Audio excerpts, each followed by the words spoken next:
Bom, então eu comecei aqui a gravação, né? Primeiramente, boa tarde, professora Vanessa, Jorge Mara, professor Fernando.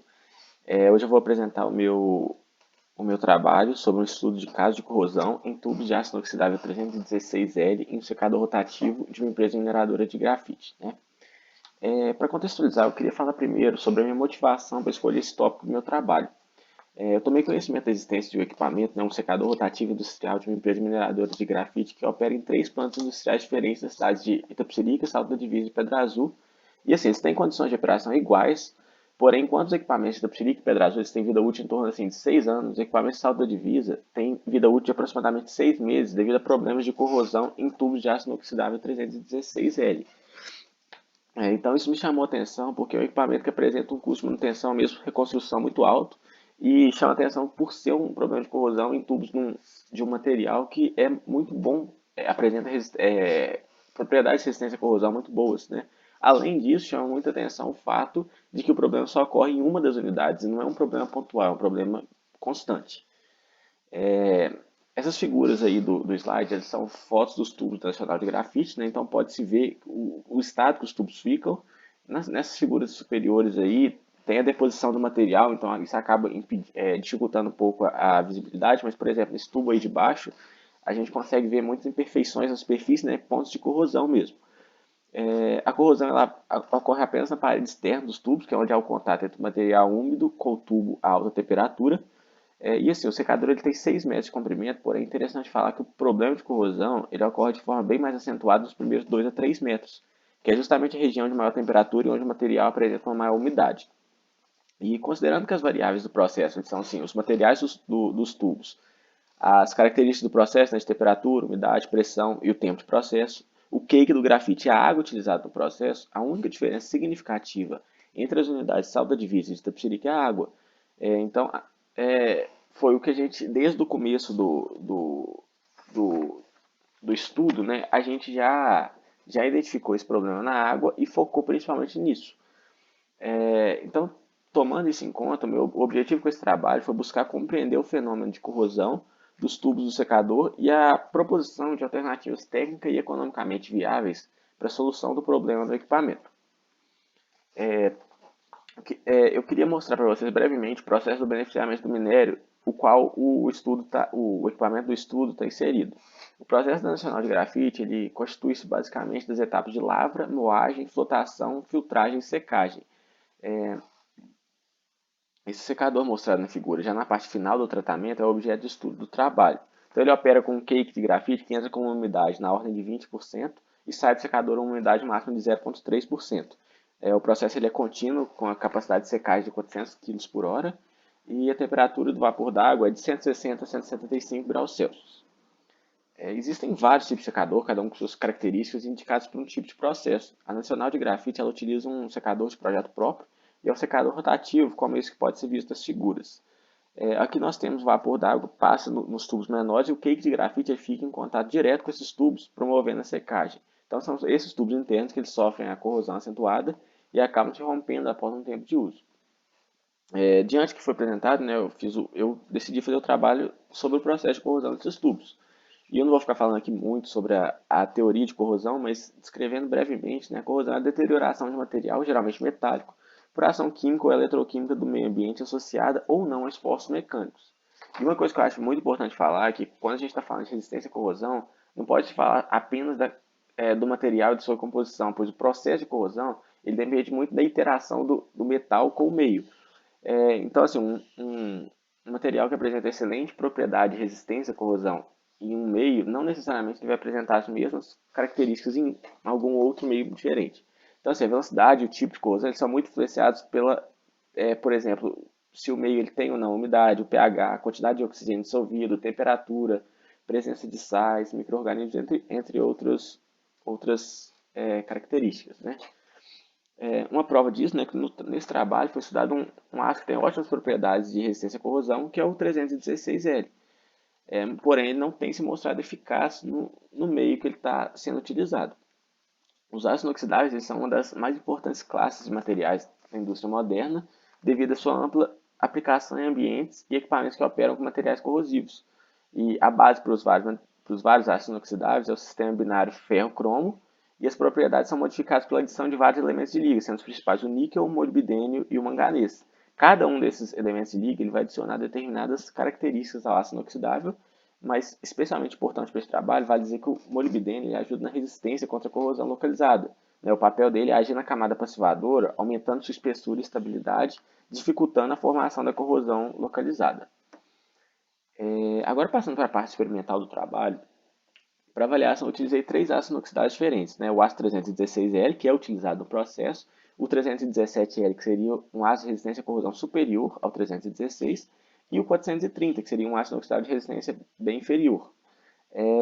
O 316 e o 317 eles são austeníticos e o ácido 430 é um ácido ferrítico.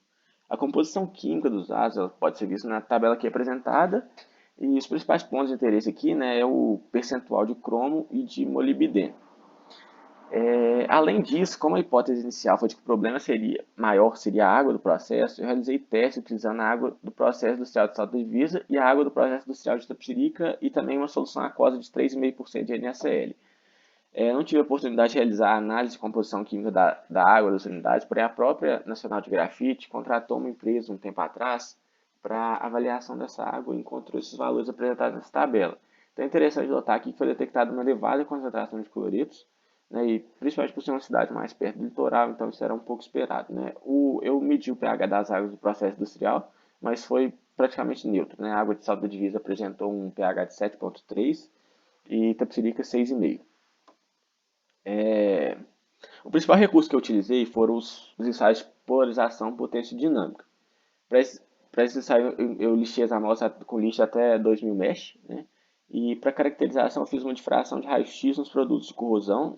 Não foi feita a difração nos materiais após os meus ensaios.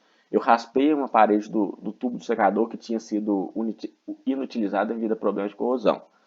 E eu fiz ainda análise de MEV e EDS em algumas amostras. O problema da pandemia acabou que eu fiquei um pouco limitado em relação a alguns recursos, então eu tive que fazer alguns testes de forma reduzida. Aqui apresenta um resumo dos testes de polarização que eu fiz. Como o AS316 era o material de estudo do trabalho, eu fiz mais ensaios com ele para ter mais material de comparação. Configurei os ensaios de polarização de menos 300 mV em relação ao OCP até 2 volts. O tempo de estabilização foi sempre de 1 hora e eu deixei a configuração do equipamento de interromper o ensaio se o teste atingisse uma corrente de 1 mA.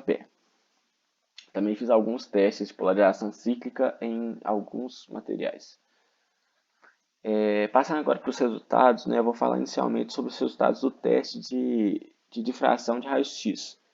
Os resultados não foram tão interessantes porque o difratograma mostrou picos bem relevantes de sílica, e a presença de sílica ela é apenas um contaminante da amostra e não propriamente um produto de corrosão, que era o que a gente estava buscando. E retirando-se os picos de sílica na análise, detecta-se a presença de Fe2O3 e FeOH, que são compostos considerados como produto da corrosão do ferro em meio aquoso.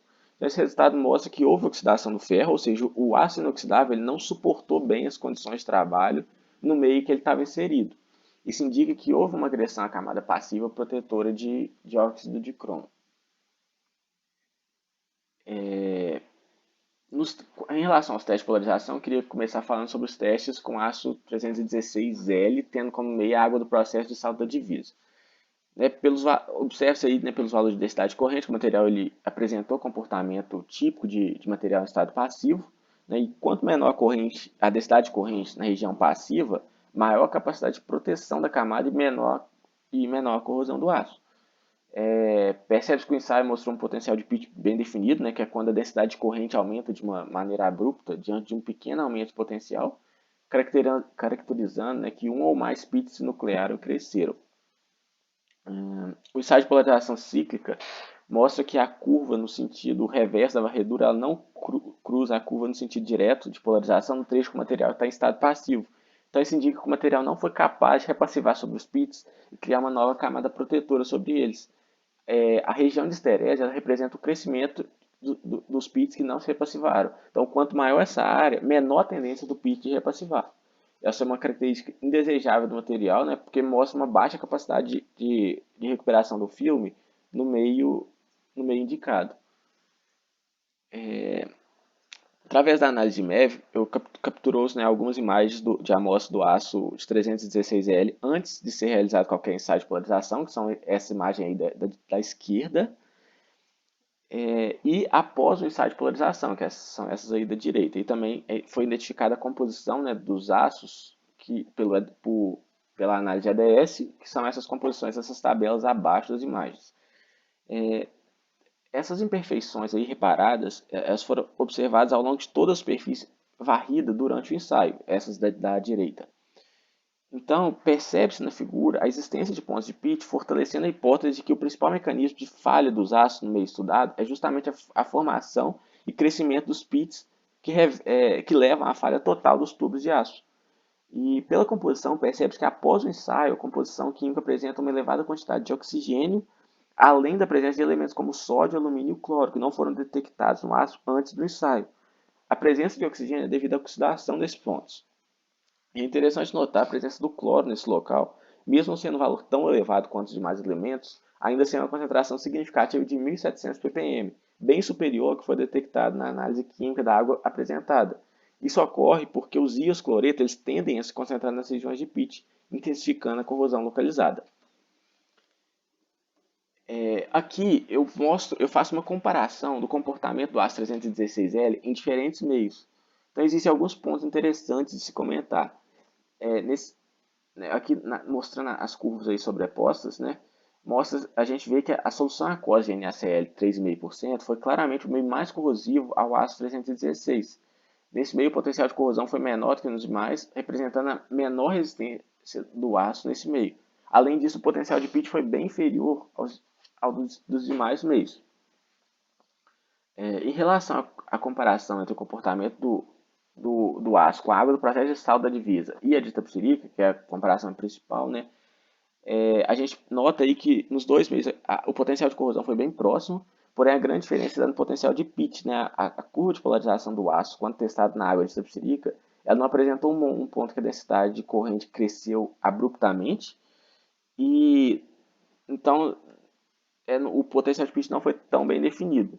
Mas ainda assim, né, a gente percebe que o potencial de pitch foi bem inferior aos demais meios, mostrando que o ambiente, né, de Itapecerica foi bem menos agressivo no que diz respeito à corrosão localizada.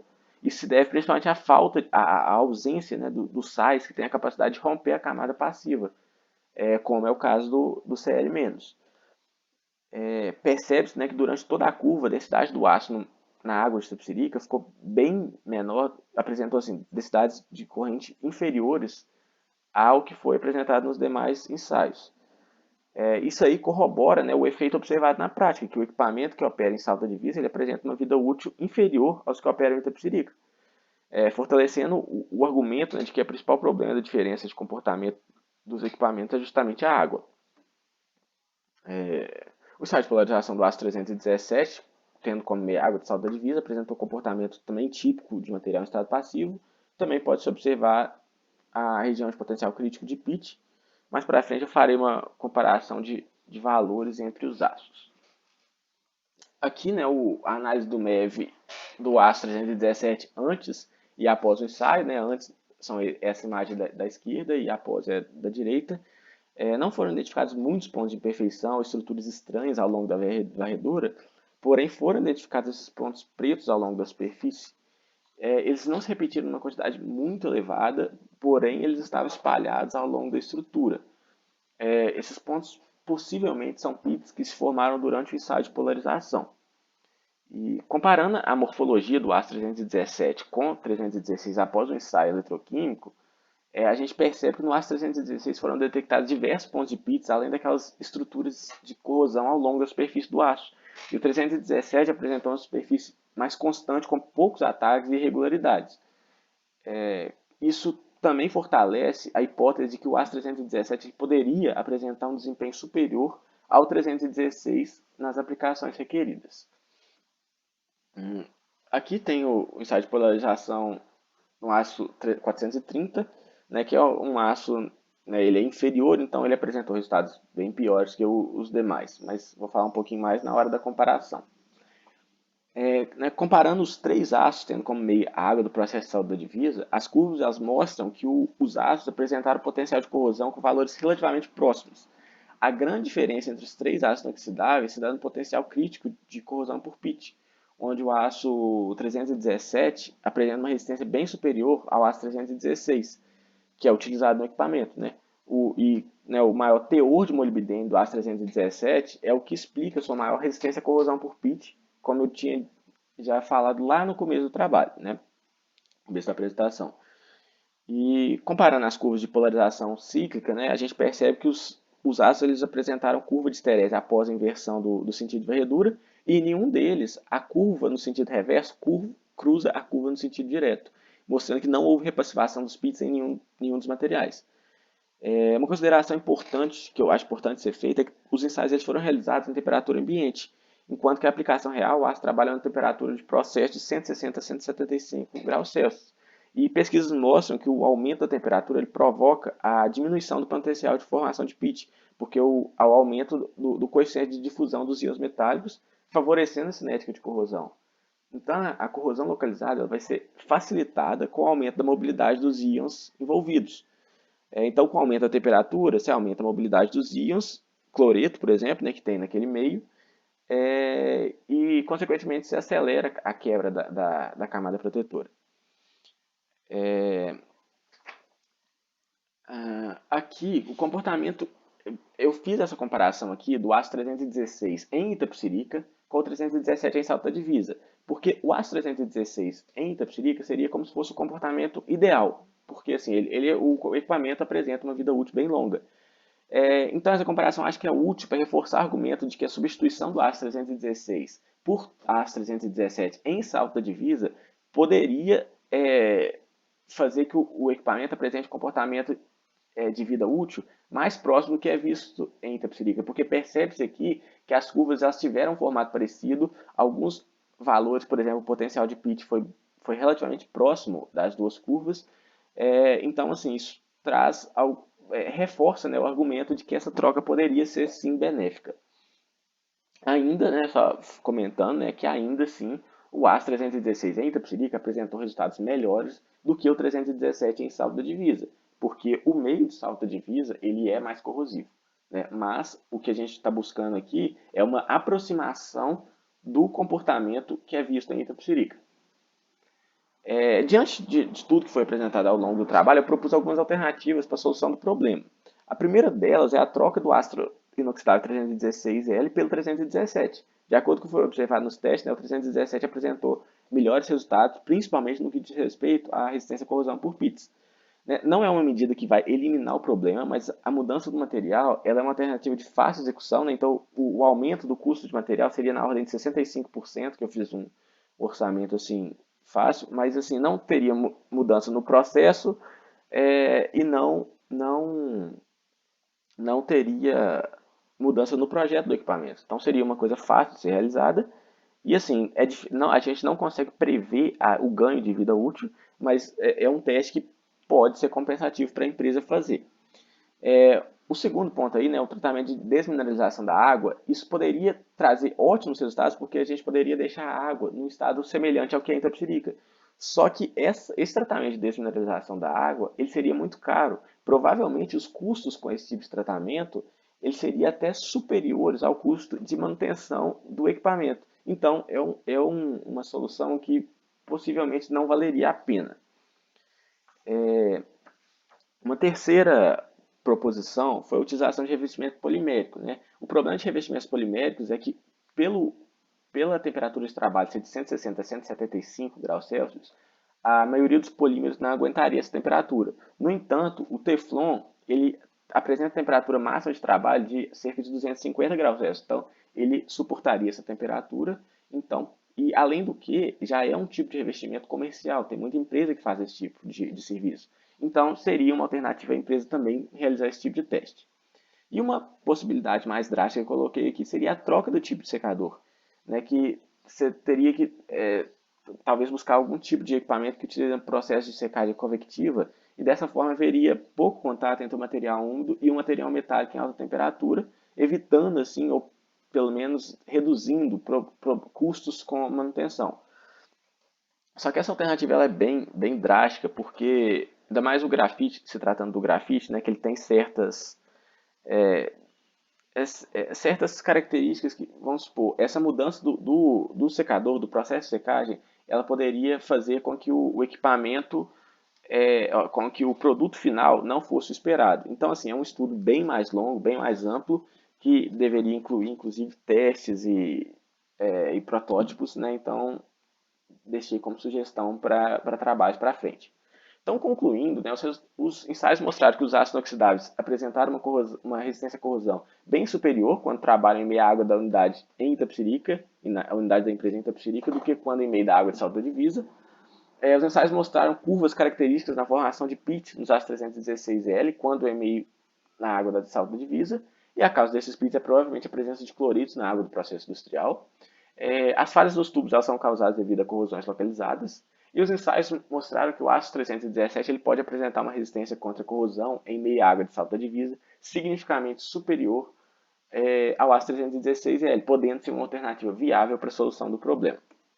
Deixei como sugestão para trabalhos futuros realizar os testes eletroquímicos em temperaturas mais elevadas, idealmente seria 160 a 175 graus Celsius. A execução disso não é tão simples, mas seria o ideal.